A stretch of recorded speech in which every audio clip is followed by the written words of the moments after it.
ACB వలలో నల్గొండ జిల్లా డిండి revenue inspector Shyam Naik ఇప్పుడు కళ్యాణ్ లక్ష్మి చెక్కులు ఇచ్చేందుకు 5,000 రూపాయలు డిమాండ్ చేశారు. ఆ లంచం తీసుకుంటుండగా రెడ్ హ్యాండెడ్ గా పట్టుకున్న అధికారులు.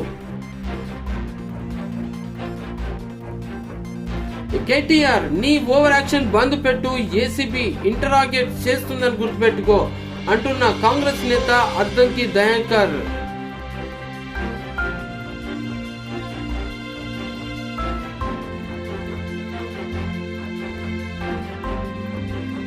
హైదరాబాద్ లంగర్ హౌస్ పిఎస్ లో ముగిసిన కౌశిక్ రెడ్డి విచారణ.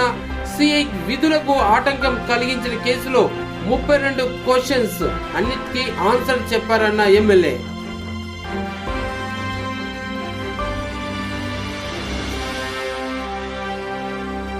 అఫ్జల్గంజ్ కాల్పుల ఘటనలో దర్యాప్తు వేగవంతం. నిందితుల కోసం పోలీసులు విస్తృతంగా గాలింపు.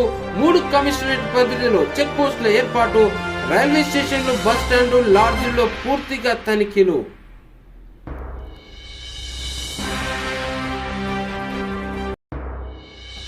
లాస్ ఏంజల్స్ టు హైదరాబాద్ సిటీలో అడుగుపెట్టిన గ్లోబల్ బ్యూటీ ప్రియాంక చోప్రా.